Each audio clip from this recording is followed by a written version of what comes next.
what is it that contributes to someone being a key employee, somebody that you couldn't live without? In Seth Godin language, the linchpin that you just makes the biggest difference. And we started coming up with some very customized ideas on how we view individuals subjectively, objectively, and also how they view us. Remember when you could just run ads and sales would flow? Those days are gone. Look at your feed right now. What makes you stop scrolling? It's not ads. It's authentic content from real people. Smart brands like Obvi and Hexclad have already figured this out. They're building armies of influencers who share authentic stories about their products every single day. But managing influencers is chaos unless you have Sorol. Find aligned influencers, track results, and scale your program all from one platform. No spreadsheet nightmares, no weekend work. Join the brands who are building marketing moats with influencer communities. Book a demo with Sorol at getsorol, that's GETSARAL.com/champions/CTC. Hey folks, welcome to the E-commerce Playbook Podcast. I'm your host, Richard Gaffin, Director of Digital Product Strategy here at Common Thread Collective. And I'm joined today by a very special guest. He is our, and I have to read this off a sheet here, VP of Employee Development and Performance here at Common Thread Collective, Mr. Dane Sanders. He's worn many hats in our organization, but this is the one he is wearing now. Dane, what's going on, man? Richard, I am so glad to be here, if for no other reason than you and I can chat at a reasonable volume without Taylor on the line. There you go. Yeah, happy to provide that for you. Yeah, so I think part of what we want to talk about today, and I know you've had a conversation in the past with Taylor, speaking of Taylor, about some of the topics we're going to hit today. But I think what we wanted to, or the way I want to frame this conversation up is the conversations that Taylor and I have around tactical execution. So that those are most of the conversations that we have. The solution, or rather the method by which you attain some of those tactical executions is via organizational excellence. So maybe a better way of saying that is you can't really do anything what we're talking about unless you have an organization that is built to actually accomplish that task. And so that's part of the reason we wanted to bring Dane on and actually speak to some of the really transformational changes that we've seen over the last few years here at Common Thread Collective that are due essentially to us changing up the way we think about the organization, the way we think about people. So I want to kick the conversation off with you, Dane, maybe recapping a little bit of what you talked about with Taylor around a fundamental shift, like I was alluding to, that needed to happen here at CTC around, say, 2022. So talk to us about what the kind of organization was like before and what we identified as problems and what we shifted it to. Yeah. I was making fun of Taylor's passion a moment ago. And, Sure. but the truth is, as a leader, Taylor is extraordinarily courageous. And I've seen it year in, year out. I've had a chance to your point earlier, be around CTC in a lot of different seasons as it's matured as an organization. But it was sometime, 2020, coming out of COVID, leading it all the way to 2022, D2C e-commerce was thrilling until it wasn't. And all of a sudden, 2022, all the different dynamics on a macro economic level, as well as privacy shifts around people's digital devices in their pockets, and just kind of people coming out from being locked indoors for the better part of 2 years. All those things combined to a really challenging moment for CTC as an agency, where we had, and technically I wasn't an employee then. I was I was relating with the joint for a long time in various capacities, coach, consultant, various things. But I was watching this kind of freight train of growth in terms of just headcount and payroll costs and serious commitments on the part of the organization. I think we're almost at 180 employees back then. And I definitely felt like I was part of the team, whether I was a full-time employee or not. And watching that growth was thrilling. But when things shifted so dramatically for everybody in the entire industry, CTC was in a tough spot, and they went through a series of employee layoffs. And it was around this time, fall of 22, where Taylor basically was getting very clear about who were the people in the organization that we needed to draw a circle around and make sure that we were locked in with. Who are our key employees? And we actually did a series of retreats where he asked me to lead these retreats around how you show up as a standard setter, we called it thermostat commission, where Mhm. you go into a room and you actually become the kind of leader that changes the temperature, doesn't adapt to the temperature because that's what was needed in that moment. And we weighted ourselves into that conversation in a way that the result of that was we asked not less of our employees to keep them happy so they would stick around, but we asked more of our key employees. And what we discovered was when we asked more of them, they wanted to participate more. In fact, we discovered later some were actually considering leaving because they didn't feel like the level of standards were high enough Mm. for what the kind of people they wanted to be around. You hear this all the time in public lore around, who are your five closest friends? And if you're the smartest of those five, you might not be in a good friend group. You might want to think about a different crew. And it's not just intellect, it's habits and how you show up in life and what you're about. So anyways, we did these experiments, and at the end of these retreats, they went really well. These folks really, they bought in. And Taylor pulled me aside and says, I have good news and bad news. Bad news is you're fired as a consultant and coach. Good news is if you want it, you can come on the team and serve on the executive crew with a group of amazing individuals. But he said, it's a tall order. We actually want to fundamentally shift our culture. We want to do what you did this weekend with our whole team over the course in a very quick moment where we could actually enroll a group of people in the idea of choosing to do the hard thing at work, choosing to be the kinds of people that would invest disproportionately, not because of somebody cracking a whip, but because they volunteered for it, because they Mhm. want to do that kind of work. And could I design a system that we could do that in? And candidly, in a workplace context, I'd never done that. I'd done it outside of the workplace context in a community that I lead, but I had never done it in the context of the workplace where you're paying someone a paycheck and asking them to do more than that Mhm. if they want to participate. But we applied the same principles that I used out there in here, and holy smokes, have did our people respond in a way that is humbling to watch, amazing to experience, as to be shoulder to shoulder with these colleagues, these really smart individuals at CTC, and to really see even our reputation in the industry. We positioned ourselves as a company that only wanted a certain kind of employee, even though there were really good people who we love, who don't work at CTC anymore because they weren't really up for the culture that we were designing and implementing. Mhm. Let's quickly go back to you're talking about the fundamental shift being around the demanding excellence from our people. Yeah. But I mean, so part of me is like, surely it's not as simple as that. I mean, is there any other what other elements had to shift in order to make that possible? Yeah, it's the right question. And the truth is we actually it's less that we demanded that people needed to behave differently. And because we weren't actually trying to create a high performance team. We didn't go to the individual and say, "Will you change, please?" What we did was we changed the environment. And that was again a nod to Taylor here and his courage. He was like, we have to fundamentally shift from an employee centricity kind of mindset. And this is an important point. Like for years, some of my role even at CTC was to really talk to employees, say, what do you want? What are you dreaming about? We want to help entrepreneurs achieve their dreams. We want to help our employees achieve their dreams. Let's get after that conversation.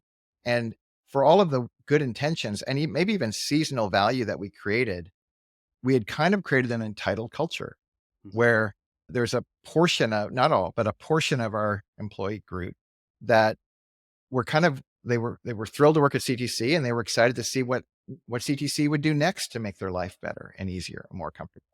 And when we decided we were going to fundamentally be a different place, we actually had to go through a process where we said out loud, "Hey, we're becoming someone new, Mhm. and let's be crystal clear about who that place is. Let's reestablish our vision, our values, articulate these as way more than just like something you put in a frame on in some corporate office, but it's like a lived out set of values that actually inform how we do what we do every single day.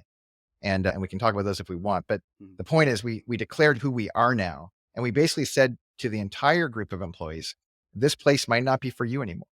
You came in under one kind of agreement of a kind of a cultural contract. We're shifting cultures, and two things. Number one, if you decide to leave, you're not a bad person. It's totally reasonable because we were one and now we're something else.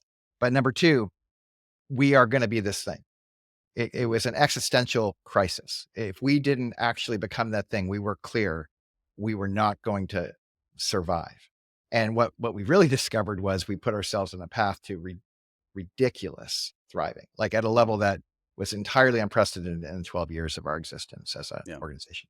No, that's it's fascinating because I found my personal experience of it was that kind of previous to this shift that we're talking about, part of the identity of being a CTC employee, or rather the identity of a CTC employee, didn't really include excellence in the work itself. That's right. There was sort of a sense that what the work was could be anything. The focus was more on your own sort of personal development and what you wanted to do. But I Yeah. think what you're pointing out is that when we were able to create a collective sense of purpose and the sense of really ironically belonging, which is kind of maybe some of the language we would have used previous, Yeah. we were actually able to better achieve the goals of giving folks a sense of purpose and That's a exactly desire right. to belong, right? When was the last time you bought something because of a Facebook ad? Now, think about the last time you bought something because someone you trust recommended it. While most D2C brands are watching their ad costs skyrocket, some brands are absolutely crushing it. Obvi, Graza, Hexclad, Salute, they're building entire communities of influencers who genuinely love their products and share authentic stories about them every day. They're not interrupting your feed, they're part of your feed. But what nobody tells you is that managing influencers can be absolute chaos without the right tool. And that's where Sorrel comes in. Sorrel helps you find the right influencers, manage relationships, and track results all in one place. No more spreadsheet nightmares, no more switching between tabs. But the best part is brands using Sorrel have built influencer communities of 100 plus active advocates in just 90 days. If you want to see how they did it, head over to www.getsaral.com. That's GETSARAL.com/champions/CTC and book a demo today. Stop fighting rising ad costs. Start building your influencer community with Saral. Yeah, and to your point, Richard, like it wasn't that we weren't committed to that these kinds of ideals before. It was more the target, like Mhm. optimizing for what. So I think what we were optimizing before for was a sense of pleasure for the employee, if I can be crass, and like where it's just like I love work is awesome, the perks and the swag and the stuff, it's great, and there is a degree to which that is motivating, and it's just very short term. It's Mhm. very kind of it's insatiable. It's like okay, so that's what happened last quarter. What are you going to do this quarter? And then we just kind of relocated the target away from hey, let's just pause on making sure that you're just super happy. And let's actually consider another stakeholder in the equation, which is our customers. Yeah. Like, what if our customers were ridiculously happy? What if we actually woke up every day as a group of employees and said, how can we actually make sure they're the ones who are benefiting? And what, Mhm. to your point, Richard, what happened was we still had that same collective experience of belonging. We were just doing it in service to customers as opposed to its service to ourselves. Mhm. And that's too simplistic to for the actual play. Like we served customers back in the day too. Mhm. No question. We wouldn't have been viable as an agency. But we shifted our focus so distinctly. Everyone began to kind of, at least the folks that stuck around and the folks that we brought on after, they actually wanted to be a part of an environment where that was the case. Of course, there's kind of acknowledged self-interest. We want to make sure that people are paid well. We want to make sure that people have titles that are exciting. We do want to have perks in the workplace. All those things are great. But that was entirely secondary to a collective commitment to the customer. And we needed to design, not just declare this, but we needed to design a whole set of tools, a whole set of operating procedures, a whole set of interventions in the workplace to back this claim up that we were becoming someone new. And I think that's where it actually got really material and exciting. Yeah, yeah. So let's get into that then. So you had mentioned previously that this was essentially your first time building this type of thing for a business or That's right. as in the role that you're in right now. But talk about the times that you built it before Mhm. and what you kind of learned from those contexts that you were able to bring into CTC. Yeah. Yeah. So I won't be long winded here, but I will point out some key discoveries. So basically, like a lot of folks, I'm not in my 30s now, but when I was in my 30s a while ago, and I'm really glad that at least some people are receiving this podcast Good. audio only so they can just guess at what that means. But the point is simply that middle season of a lot of people's lives. Like if they happen to, maybe they have a partner and maybe they have kids, and they maybe used to have been really good at sports or business or athletics or something in their life, but they had that kind of malaise in the middle, and they were giving kind of pieces of their life up. Maybe they're getting a little overweight, or they're getting a little bit half-hearted in sections of their lives, neglecting their marriage maybe, or something, whatever the category is, it matters little.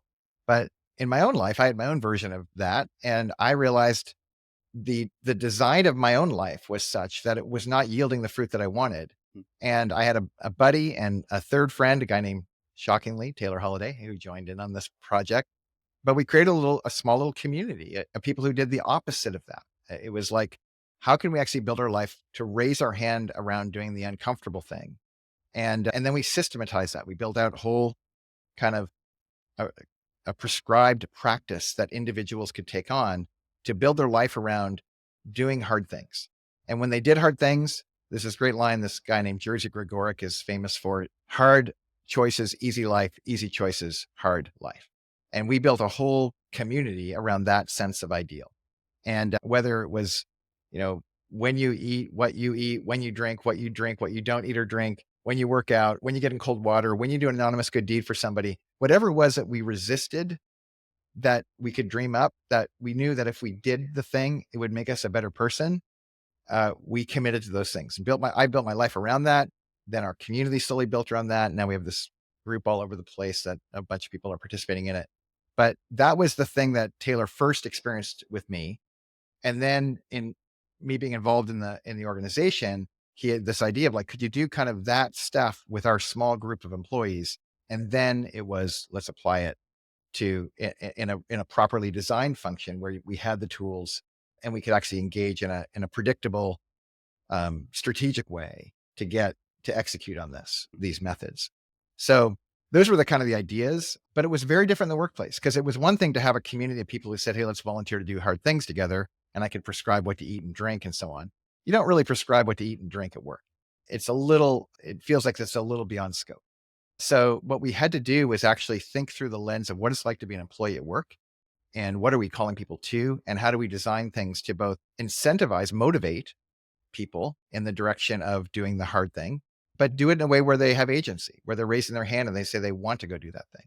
We leaned into a ton of really good research. If anyone wants to do some homework on a self-determination theory, it's worth a little perplexity search. You'll be glad you searched it. But we built a whole culture around this modality, and kind of proven, validated psychological system of motivation. And it So really, I think we should get into it a little bit then, okay, let's because get it. you've That's you've great. made me too curious. We All don't right, need to go great, deep, but great. talk to me about that sort of philosophical basis, let's say, and then we'll get Yeah. into some of the specifics. So Okay. And self-determination theory. I'm very sensitive that I can be philosophical in nature, and I know when you want to get to I the know. tools. I know. So And if, I if can you're, too. So we're gonna have to, yeah, we'll fight do together. blind leading the blind. We'll figure it Yeah. out. Yes. Yes. Yes. Yes. So I'll make it simple. It's a question of motivation. So asking the question, why do people go to work? What is motivating them to go to work? And the simple kind of surface answer is to get paid money, or maybe get paid status with your title, or to feel like you have standing in your community or whatever. But it's just easy to say, well, people go to work so they can get paid money and then provide for whatever they need to provide for. And that's not untrue. That is true. But it turns out that isn't why people do their best work at work.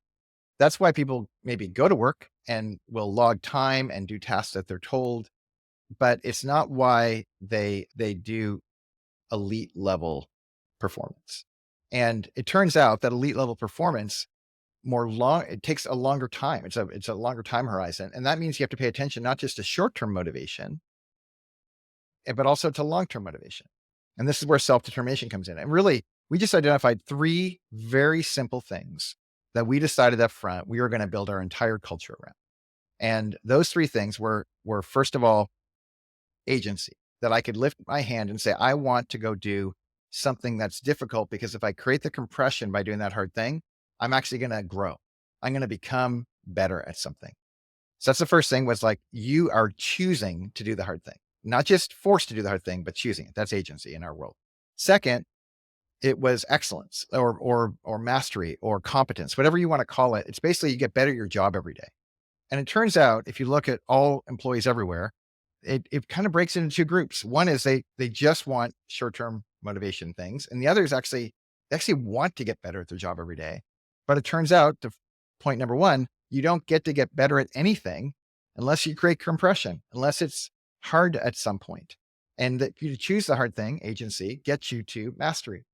But then there's this third thing that we've already pointed to a little bit, which is belonging. When you are a part of something that transcends you, that isn't just about you, when we shifted from employee centricity to customer centricity or even standard centricity, what we ended up doing was we created the proper incentive for people to go, I'm happier when I'm not hyper concerned about me all the time.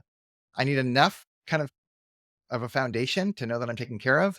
But where I'm most satisfied and gratified at work is when I'm doing things in service that we collectively are doing together, common thread, that when people do that together, it's disproportionately motivating for the long haul.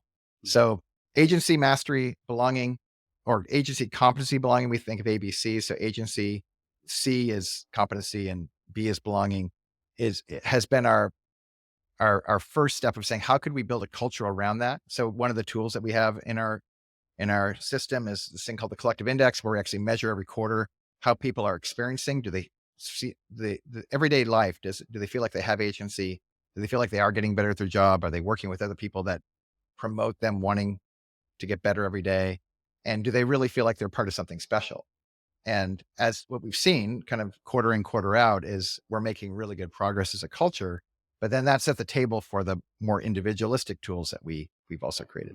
All right, so let's get into those then. Let's quickly bring it down to earth here. Does that make sense though, what Yeah, I'm saying? it does. I want to make sure. Okay. Right. So the idea there just being that like there's it seems like there's an interesting combination of you're providing people agency Yep. in order for them to then go out and serve something greater than themselves. So there's a sort of a self-determination that That's has a right. collective outcome, I guess. That's right. And it sort of strikes me anyway that like the experience of being asked when you talk about shifting towards a more customer centric mindset, the experience of being asked to advocate for somebody else tends to be easier than to be asked to advocate for oneself. And there's situations in which that can be good or bad or whatever. But I think generally speaking, it makes sense to me why people would have an easier time understanding that like, oh, I'm taken care of. Now I can push towards something bigger and outside of myself. Yes. Right. And we see this in like Maslow's hierarchy of needs. Mhm. And like there are things that validate this idea, but actually how do you get to those higher level kind of contributions where you feel like your Mhm. life's a little bit more meaningful? Well, this is a very effective path to do that. Yeah. Okay. So let's talk about then. So you've already alluded to the collective index, which is kind of how we take the pulse of the entire company. But let's talk about some of the specific ways that you move this from where I guess where you quantify the qualitative, which again, to my Mm. English major mind sounds like a very, very difficult thing to do effectively. But talk about the ways that, yeah, talk about the specific tools and how we kind of bring that to life. Yeah. So the first tool that we thought a lot about was a tool we called the depth chart. And for those sports enthusiasts out there, maybe played football in high school or something or whatever, whenever you have an organization where you have roles with multiple players who are playing that same role, if you want, you can create a depth chart, which is basically who ranks where on the list. So if you had in football, you have quarterback QB1, QB2, QB3 on a team. And what that means is QB1 is a starting quarterback. QB2 is a backup quarterback. QB3 is a backup to the backup. And in football, that makes sense. And it turns out in agency life, that can make sense too. You have media buyers, you have growth strategists, you have creative strategists, you have a lot of different roles where you have multiple people playing those roles. And the truth is there's a subjective take already in a department as to who the best growth strategist is, right? Mhm. But beyond that subjective take, we started asking the question, could we actually have any kind of objective metrics that would tell us or predict who is going to be the best in a given set of roles? So we went through a long set of exercises of identifying like, what are the key behaviors of our top performers? Top performers, just if you just look at revenue production. And based off of that, we started identifying, we tried to narrow it to the top 3 to 5 at most. And then we started working with managers to try to create a nimble tool that wasn't too much of a heavy lift that managers could touch every single week and track who this week is winning in the depth chart in a particular role across the organization. And we primarily focused on ICs, individual contributors, not so much managers. It's a different, that we view management as a different skill set than the IC work. But the IC work was so mission critical. They're the closest to the client. So we wanted to get that right first. And we came up with an imperfect system that wasn't complete, but was getting us much closer. And we started putting up our rosters by department and week by week ranking where everyone landed. And we realized week by week was a little bit much, and we switched it to more quarterly because week by week on a depth chart was kind of tough. And on the quarter, we had a bigger data set. So we eventually shifted quarterly. But what we have now is role specific behaviors, as well as every quarter we do what's called a forward progress. So we're assessing how well they're doing moving forward, and they get a score for that. And then we do some clever math, and it all rolls up into a single score out of 100 that tells you your rank. Let's say it's 1 through 10, if there's 10 employees in that one kind of job title. And based off of that, we thought that would be it. Like that would be so great. But then we realized, well, what if that was actually that single number out of 100 was actually just one data point? Could there be other data points that we could add beyond just the behavioral skills that they employ in their job? Like, for example, how do they show up in a client meeting? What's their energy like? What kind of drama do they bring to the team dynamic? Do people like working with them? What's their likability factor? And we started getting creative with that. And we realized the depth chart could actually be a component piece to something that we could assess every single week. And we actually invented a second product or a second tool called the Key Employee Index. And we just started asking the question, what is it that contributes to someone being a key employee, somebody that you couldn't live without? In Seth Godin language, the linchpin that you just makes the biggest difference. And we started coming up with some very customized ideas on how we view individuals subjectively, objectively, and also how they view us. Are they flight risks? Do they have the right energy? Are they on any kind of intervention? Which we'll get to in a minute, what an intervention is. If they seemed like a flight risk, do we have a backup plan for them? Do we have any agreements that we could make with them around how they might want to reinvent their relationship with an individual or with the organization if there's any kind of upsets? Do we have any clue of their personality types? Could we integrate that into the assessment? And could we ask managers to actually take notes on a week by week basis, ultimately on if they're wholeheartedly committed to the mission that we're up to, and then also incorporate the depth chart? So these are some of the tools that we started creating, and it felt scary. I'll just say this up front. It felt scary. Like, how much of this do you share with employees and whatever? But what was most important is that we were finally being real, but we did have an opinion about our employees, and we did need some means to measure whether or not we were being effective in calling up our employees to become key. Yeah. So let's talk about, before we move on to something else, I do want to dig into the specifics Yeah. of both of those things, the depth chart and the key employee index. So let's take as a for example, our growth strategist. That's probably the key employee at CTC. They're client facing. They're also the one that that drives the whole team, that manages the forecast, all that type of thing. So for a growth strategist, what are the elements that make up that depth chart score? Yeah. Yeah. So we want to make sure that they are contributing to margin in that book of business. So it's really critical that we're measuring all the time, like how much are we paying them and how much revenue are they responsible for relative to our top line and bottom line? How much profit are they creating for us? And also top line, how much revenue are they producing for us? So that's kind of one area. And we give them a score out of 10 relative to that. And it's not complicated math, but it's just math. Like that part's objective. They have a book of business, certain clients, that client is paying X amount of money. And we attribute a certain amount as a growth strategist, their contribution to us retaining that client and booking that business month in and month out. We give them credit for that. So that's one area. They're this valuable to us on a dollar for dollar amount. A second thing might be retention, key client retention. Are people sticking around? Do people like working with them over time? A third might be a standard of achievement. Internally, are we measuring like that they're doing the blocking and tackling of what we say that role requires in order to be successful? So those would be, again, a little bit more on the objective side. But we also wanted to look at things like, let's say we did have a budget cut and we had 10 growth strategists and we had to get rid of 5 out of the blue.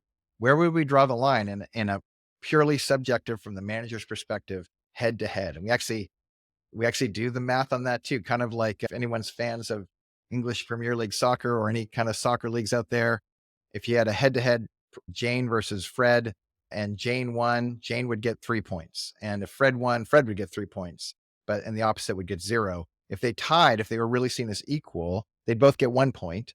And that's how we kind of scored the head to head. And we integrated that subjective score into the objective metrics score. And we wanted to make sure that this was both to test the employee, but also test the validation of the tool. Because sometimes in the early days when we first created the key employee index, what we found out was, the depth chart, what we found out was there was objective metrics where it seemed like employees were contributing a lot of great revenue and doing really well with best practices. But there was a bias on the part of the managers. They just liked an employee more than another one. And there was a disparity of like where people ranked on the head to head versus the more objective metrics. And that was super helpful for us because we could have direct conversations with managers. Like, do we have biases here that are unfair for the employee? Or we could look at the tool itself and say, are we actually measuring for the right behaviors? Because if we really perceive this employee to be this great, why are they not showing up kind of validated on both sides of the equation, subjective and objective? And as we iterated on the tool over time, we were able to create a pretty it worked on both sides of the equation. And managers had increasing confidence that this is the actual right list of what's going on. And this is very helpful when you come up to like performance reviews and whether or not you're going to give somebody a raise or not. Or now you have all the data baked in and no one's surprised going into those kinds of meetings. And people know what it means to be successful in their role. Yeah. Okay, so let's talk about the more qualitative side, although I guess the depth chart does include that, which Yeah. would then be the key employee index. Yeah. So Yeah. Yeah. there's a few elements there.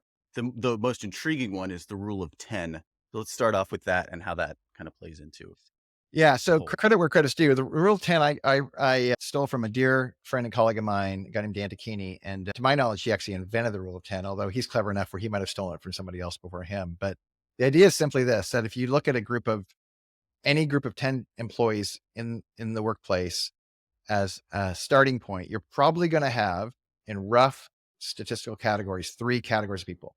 We call them the threes, the fives, and the twos. So out of every 10 people, 2 of them are standouts. They're linchpins. You don't have to do any interventions, any contribution. They just show up at work early. They stay late. They do their best work. They always want to improve. They raise their hand by default to do the hard thing. They're amazing. And if all you had were twos in your organization, you don't need me or what we're doing at CTC. You've found the promised land. But the truth is it's usually only about 20% of the population. And that's one group. The second group, very predictably, are the threes. And the threes are the exact opposite. These are the status quo seekers, feet in the mud. They don't want change. They don't want to work beyond, their contracted amount. And it's not because they're just not motivated beyond just we're doing a transaction and I do labor and you give me money and we call it a day. And not that that's inherently bad. It's just a different category than the twos. The twos are different than the threes. And then, of course, that begs the question, well, what are the fives? Well, the fives are on the fence. They don't know if they want to be a 2 or they want to be a 3. And they're kind of looking at the environment and the culture and saying, who gets rewarded in this culture? Do the threes get rewarded? Can I work to rule? Can I quiet quit here? Or do the twos get rewarded? Is this a standard setting culture where if I step up, it's going to be seen and it's going to be rewarded? And we declared up front, we're a 2 culture. So every single week, every manager looks at all of our employees and gives them a rating. This week, are they a 2? Are they a 3? Or are they a 5? It's entirely a subjective metric, but it is a feel. You can kind of tell whether someone is wholehearted. And what we do is we hold this data point kind of lightly. It could be that someone's just having a bad week. Maybe something's going on at home we don't know about. Maybe they're ill. They're the flu. There could be a lot of reasons. It could be not so much a trait of theirs, but it's more of a state of theirs. Like in this moment, they might be a 3 or a 5. But if you track it over the course of several weeks, long enough time horizon, you can see the fluctuations. And if they're more often 2s and once in a while a 5, it's very different than people who are mostly 3s who are sometimes a 5. And the truth is we realized early we were in a race. We were in a race to figure out who are the 2s so that we could edify those folks and hopefully enroll the 5s. But we made a commitment early on to ignore the 3s. that the threes, we're not trying to convince people to do something they don't want to do. We might have a conversation with them, but we're going to be very direct to say we are a two culture. And if you want to thrive in this environment, it's either you want to decide to get to become a two, get on that road, or this place is probably not for you.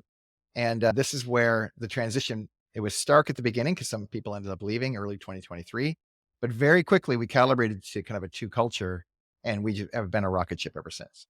Yeah. So That's that's just one of the things that we measure in the key employee index. I was gonna say that that's fascinating. One thing I really like about it is that that the 2-3-5 or the rule of 10 system rather is realistic about the fact that the fives and threes will exist in any given set of people.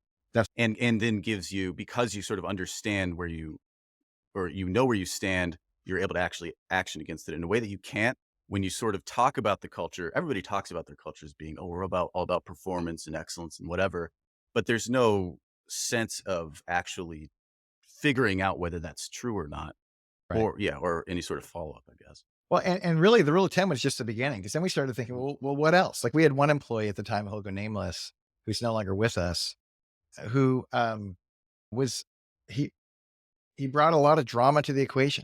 mm, And it was, may have had some skill set, but there was such a cost to interact with him. Everything was really high or really low and all these things. And that we realized that that was coming at a cost to our customers. mm, We're spending disproportionate time internally processing things that everyone else seem to get really quickly, but it was always a challenge or a problem or a hiccup or a hitch. mm. And we started to realize like, that's not necessarily a reason to let someone go instantly, but can we track that over time and see what kind of energy does someone bring to the interactions internally, between teams, even, and certainly with our customers. And because the customers don't mind telling us that we don't like that guy's energy or person's energy. So why wouldn't we start getting more brave and saying the same thing to ourselves? And as we did, people could now have a chance to correct course. They could actually realize their impact and potentially shift. Whereas before, they may not have even known that they were having a negative impact because people wanted to be polite and not talk out loud about how they were experiencing the energy. Um, we, We actually call that one the drama tax. We since changed the name, but it's the real thing. yeah, no, of course. All right, so then let's talk about, like, in those situations where, let's say, the drama tax is being levied, what Yeah. action is taken? So you'd mentioned before the idea of interventions. I think to most people's mind Yes. that that means, I don't know, you have a conversation and then you lay them off or whatever. But Right. what does it look like to, yeah, what does it look like to intervene within the system, I guess? It's a great question. And let's talk about the drama tax, because Sure. initially we thought it was just one direction. It was just you brought a lot of drama and that was expensive. Then we realized there was actually an employee type or a set of behaviors from some employees that was low energy, not enough Hmm. energy, not enough drama. And they weren't animated, they weren't excited when they were talking to a customer.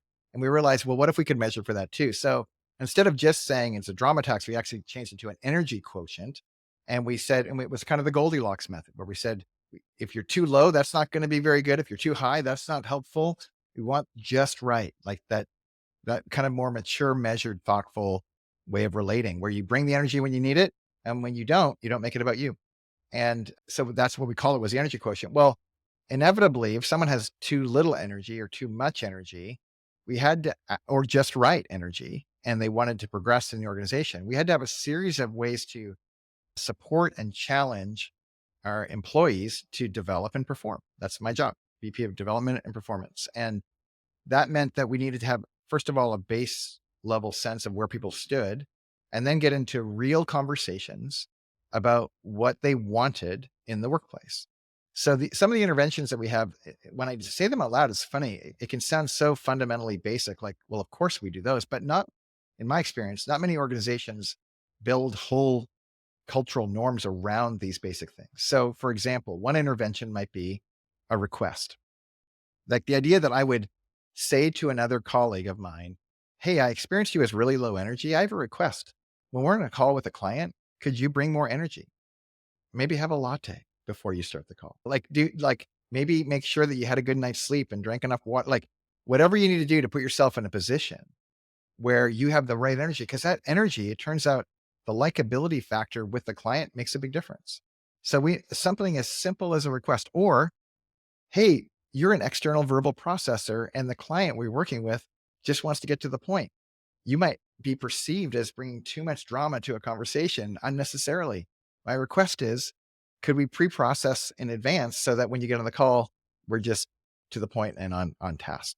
That those kinds of things we view a request as an intervention. But another intervention upgraded from that might be an agreement. An agreement is basically a decision where two individuals come together and co-create a new relationship. They reinvent the relationship.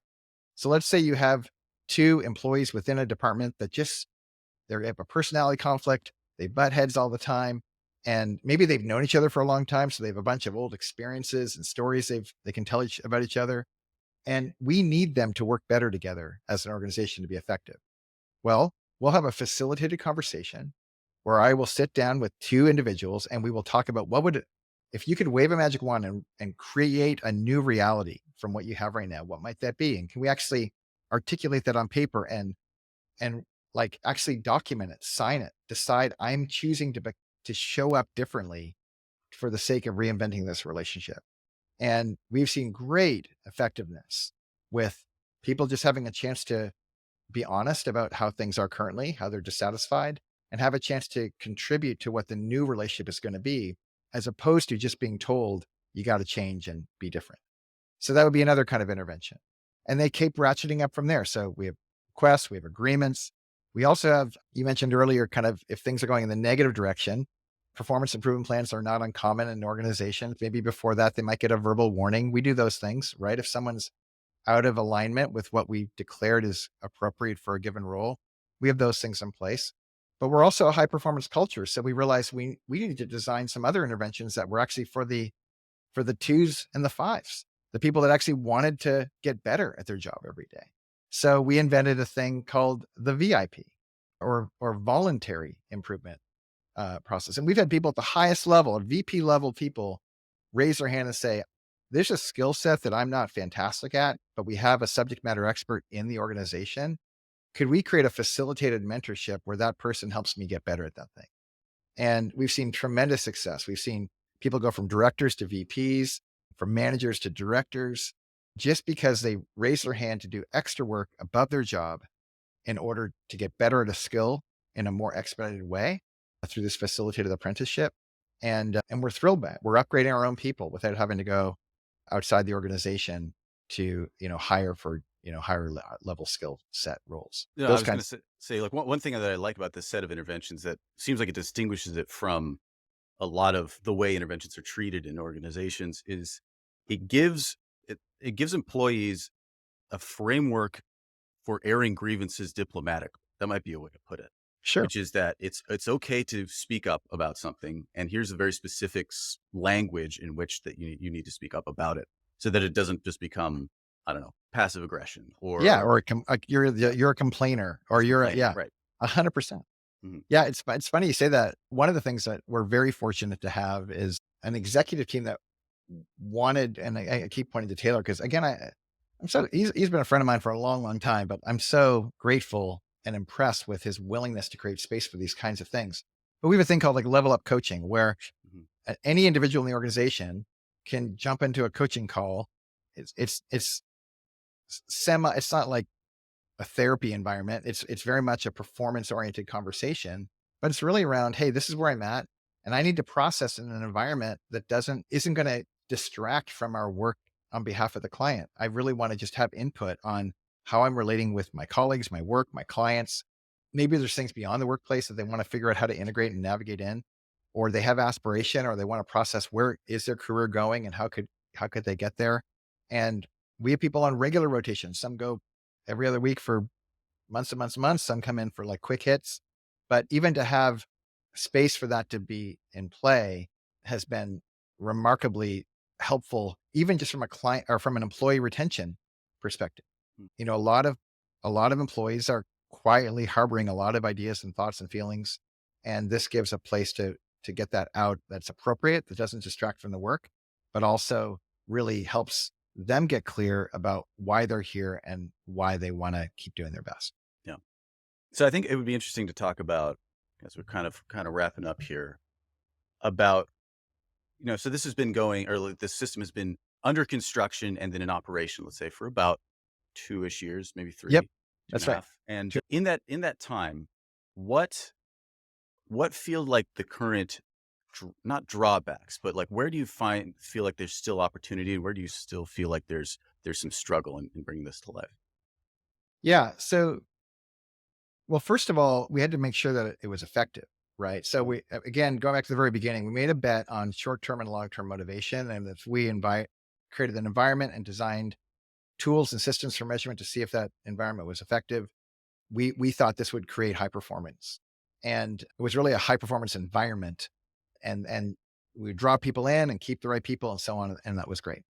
What's interesting about humans, in my experience, is at all times there's three things coming at each person. And this is why I don't think I'll ever be out of work, because this is a phenomenon that's human in the human condition. The first of all is a thing this we call the drift. And the drift is basically like, if I have a hot cup of coffee, here's what I know in 10 minutes. It's going to be cold. The same thing is true about an employee at the end of the day, or at the end of the month, or at the end of a quarter. There's a degree to which energy is dissipating from entropy is real.